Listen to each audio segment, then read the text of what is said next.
This is Pod Populi, podcasts for the people.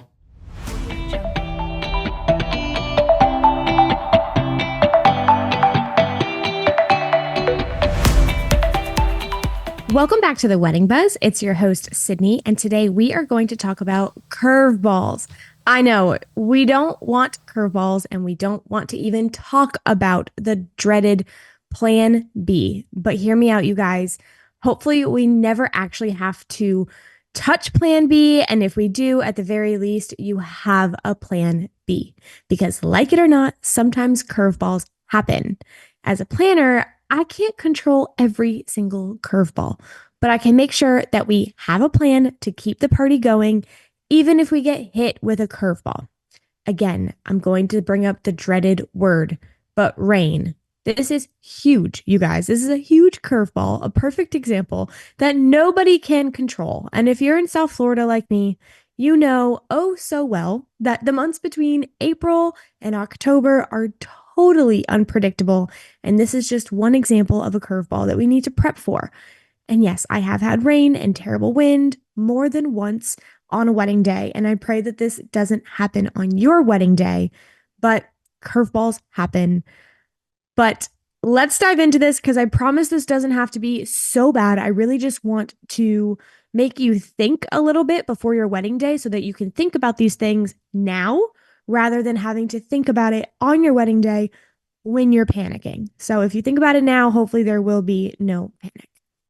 So I'd like to assume that we all know, but I definitely have couples who hire me just for like managing the tail end of their wedding planning, and they truly don't have a backup plan. I actually have walked into a wedding day where a bride was like, I have no plan B if it rains. And it is what it is. And that one was scary for me. I definitely don't like not having a backup plan, but her and I really talked in advance of she knew it wasn't my fault if there was no backup plan. And thank God it was a sunny day, but I don't like that, you guys. Like I don't like not having a backup plan. And I would like to assume that everyone knows to have a backup plan, but apparently not everyone does. So I'm here to tell you, you need a backup plan and curveballs happen. So let's talk about what are you going to do? Let's go back to the weather. What are you going to do if it's pouring rain? What are you going to do if the DJ doesn't show up? What if a bird poops on the bride? And yes, that actually happened. So let's talk about it. Weather is probably the biggest one I can think of. It's totally out of anyone's control. You only know the weather forecast a few days in advance, and that is too late to try to figure out a plan B. Outdoor weddings must have a plan B option. And here's the kicker. You actually have to like your plan B option because a lot of venues are like, yeah, we have an indoor space that you can use if it's raining. Well, have you seen the indoor space? Is it basically like shoving your guests into a broom closet and calling it a day? Because you're not going to be happy if that's what actually has to happen. Or does the venue have a beautiful ballroom that can be transformed and we can bring everything that you wanted from outside kind of inside? No, it's not probably going to be as great as your plan A of what you wanted, but do they have a plan B option that you're actually going to be okay with and it's not going to completely ruin your day if this has to happen? Make sure that your plan B is big enough to accommodate all of your guests. Like I said, is the plan B option like a broom closet that fits 20 people and you have 100 people? You have to be able to fit all of your guests. Do all of the chairs fit? Is it comfortable? Of course, plan B is never going to be as great as plan A, but is it going to work? Are your guests going to be okay? And are you going to be still happy with the outcome, even though it's not originally what you wanted? A great way to plan for this is to have a tent on standby. If it's like torrential downpour, sometimes it's too much for a tent. But if it's just a consistent like drizzle, like it's raining all day, but it's not like a monsoon, have a tent. Even some tents have have side panels that you can roll down. So if it's windy and rainy and it's kind of that sideways rain, your guests can still be under the tent and be okay. They make beautiful tents these days.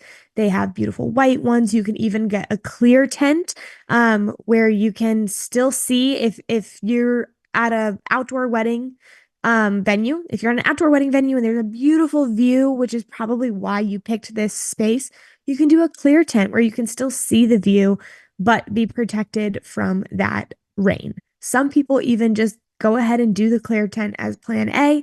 They decorate it with beautiful florals. They have chandeliers inside this tent. There are really ways to get creative and make it beautiful, um, and still have your view, but your guests and yourself are not sitting in the pouring rain just getting soaked. Um, the weather situation stinks, but I have had to utilize plan B for weather situations. Some of them have been great weather backup plans, and some of them have just been okay. So I would definitely think about this and make sure that you're happy with plan B, so that you can, have that peace of mind. And in case something happens, there's no need to panic. But I definitely have had to move things indoors because of weather. So don't think it doesn't happen because it does. So another big one that knock on wood, I need to knock on wood here, is vendor issues. I haven't had a ton of them. I've had things of they're late or something like that. It's very rare that they totally don't show up. If you're hiring reliable vendors and you are confirming with them the week of the wedding, I would confirm, at least 30 days out, and then at least the week of the wedding confirm.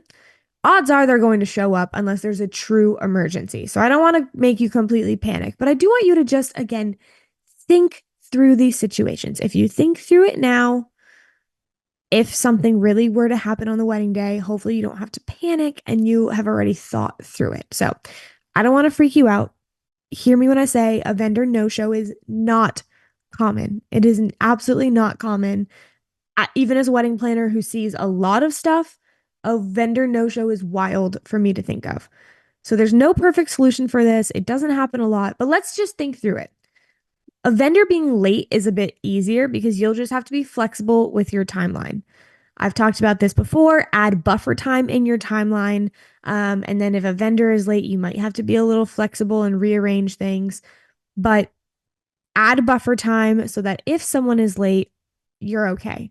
Whenever the vendor really needs to be there, ask them to be there a little early. Plan for in case the vendor is late, in case your guests are late. Again, I'm beating a dead horse, but if there's buffer time in the timeline, when these things happen, you don't need to panic. The other thing I will say is that planners and coordinators have a lovely thing called vendor friends. I love my vendor friends. Although there's no guarantee, many planners have friends and contacts in the industry that they can start calling, and hopefully a vendor friend will come and save the day. I would like to think that I have some good vendor friends that if they are available, they would do anything possible to come and save your wedding day just because I am friends with them and have worked with them before. So that is definitely, a subtle plug here. But if you don't have a wedding planner or coordinator, I would definitely consider hiring one because they, one, deal with weddings all the time and know how to combat little curveballs, but two, they have a team behind them. Even if it's not their specific team of people who work for them, they have a vendor community. And, if any of my vendor friends called me in a pinch, I would, drop what I was doing and try my best to help them. And I'd like to think that they would do the same thing for me.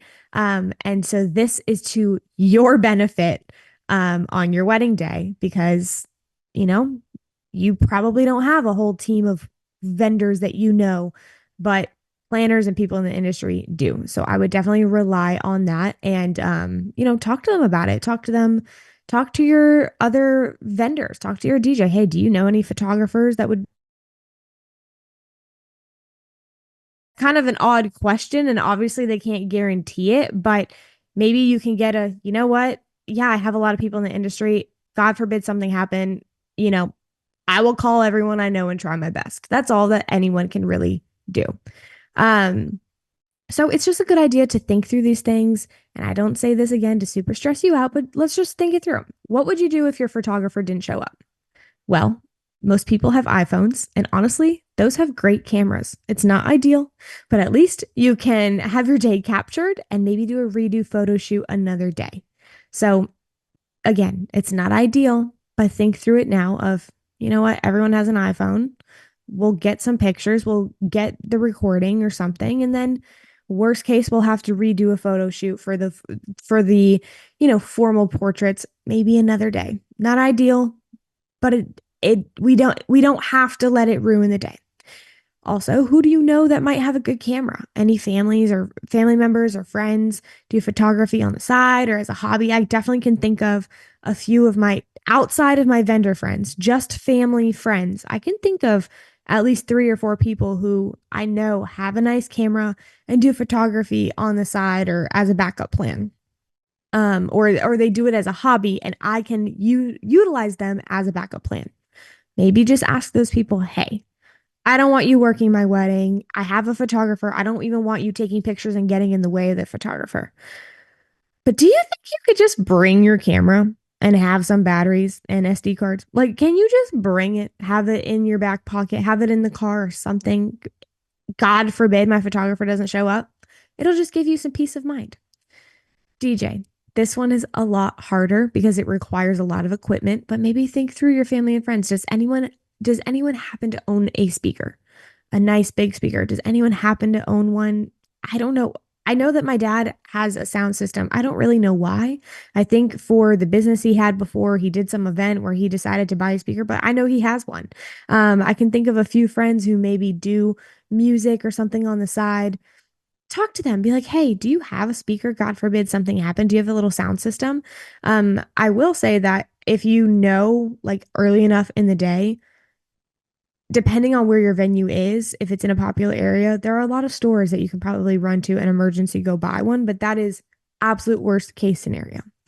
On the plus side, again, our lovely iPhones, we have access to all sorts of music. So worst case, all you need is an iPhone, someone that you trust to hit play on time, and then a speaker. Again, this is worst case scenario, but maybe just think through it. It may be worth a little bit of your time to research other vendors who have worked at your wedding venue before and just have their contacts handy. Go through your venue's Instagram, their Facebook, see what other vendors have worked there, who they're tagging, and maybe in the notes app on your phone, just like make a little list.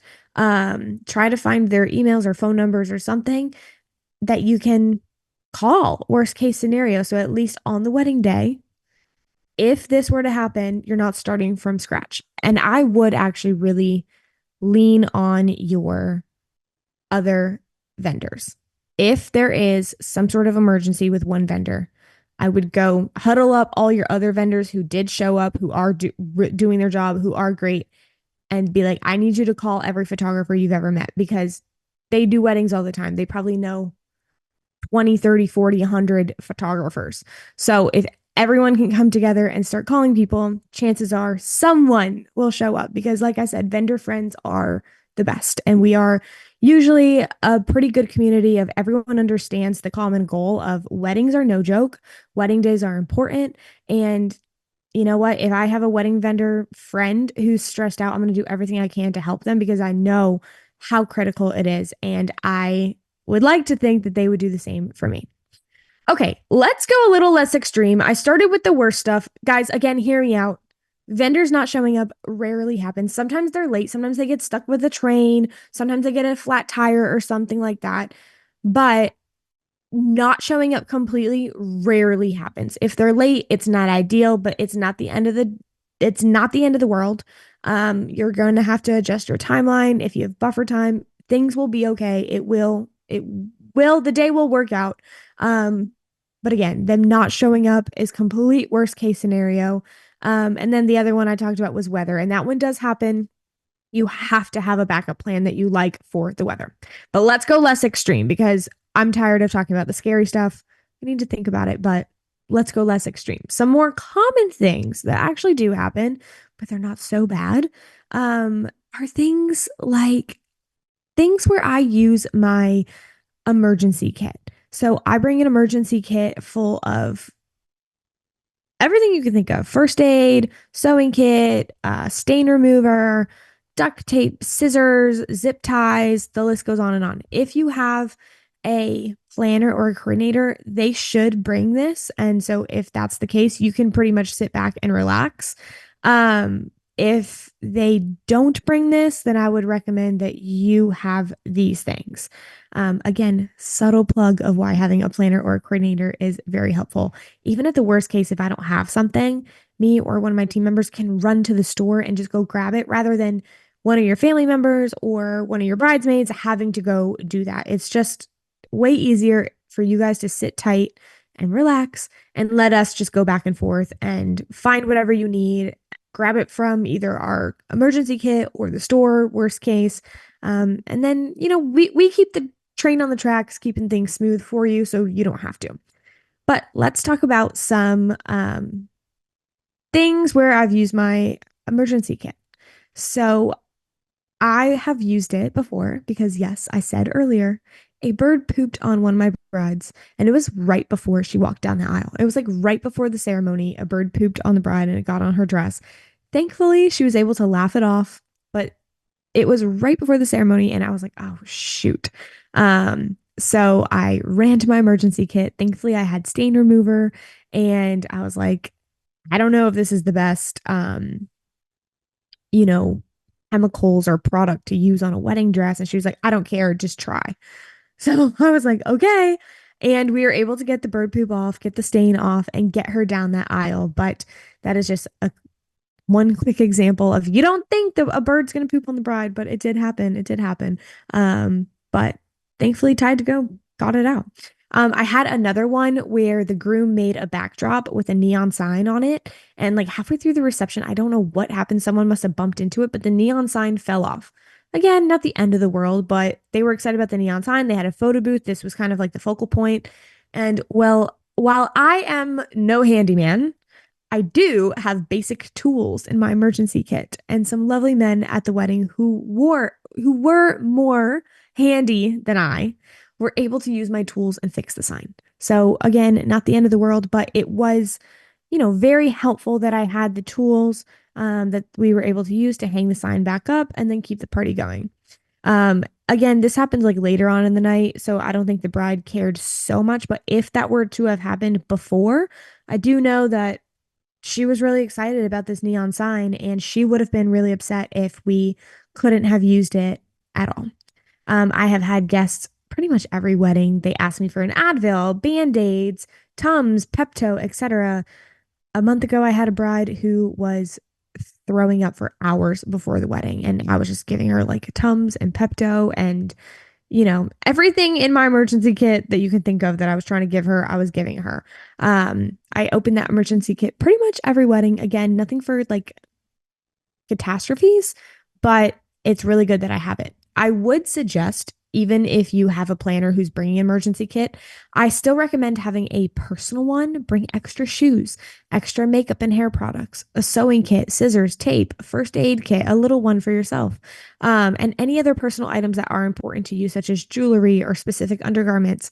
I always suggest to pack double just in case. Of course, if you're wearing like your mom's necklace or something, you're not going to have two of those, but just have a backup something in case, I don't know, if the clasp breaks that day or something, just have a backup plan, have two. The other thing I really suggest having is another dress for later in the night. Having a full blown second wedding dress is nearly impossible. I'm not going to ask you to do that. We're going to keep your dress zippered in a bag and protected all day. No one's to touch the dress. No one's even to look at the dress until you put it on. And once you have it on, I don't want you eating or drinking anything. I mean, have some water, but no wine, nothing colorful, nothing until you are down that ceremony aisle and into the reception. At that point, party the night away. Oh well. But before the ceremony, you are not to touch your wedding dress because there is not a great backup plan. But I will suggest to have a backup dress. I mean, if you have a backup dress that you would be okay with for the ceremony, God forbid something happened, great. I'm not telling you to stress about that because that is so, so extreme. I will say have a second dress for the reception because wedding dresses are often very uncomfortable. Even my own wedding, my underarm was bleeding from rubbing on. I had like beading all over my dress. My underarm was bleeding from it. And I kind of wish I had a comfy dress to just dance in. I mean, once I changed my shoes because my shoes were not comfortable and I had some fun sneakers for the reception, but it was a different height from where my dress was hemmed for my ceremony shoes, which wasn't, again, the end of the world, but it was a little long, hard to hold and hard to dance in. And it would have just been more comfortable and fun for later in the night to change into a second dress. So just something to think about, another option for you to have. There are a million little things that can pop up, and you never are going to have a perfect plan B for all situations. But I do encourage you to think about the big ones and create the best backup plan that you can think of. Thinking through situations in advance will help you not freak out on the wedding day. And I also suggest that you talk to each one of your vendors about plan B. What are they going to do if it's raining? What if there's traffic and they are late? What if the day is running late because of your family or something, like not because they are running late, but what if the day just happens to run late? Are they going to be flexible? Have these conversations in advance. Again, not to panic you. It doesn't have to be like your vendors aren't going to have a perfect answer either. There is no perfect answer for plan B. But what do they say? Do they handle it with like grace? Do they say, you know what? I try my best. I be there. I'm always early. Do they say that? I'm always early in case something happens, in case I hit traffic. Do they say I bring an assistant with me? I bring a backup speaker or a backup laptop. I know a lot of DJs do bring backup speakers and backup laptops to, be able to run your party on their backup devices, worst case scenario. Does your photographer bring an extra camera?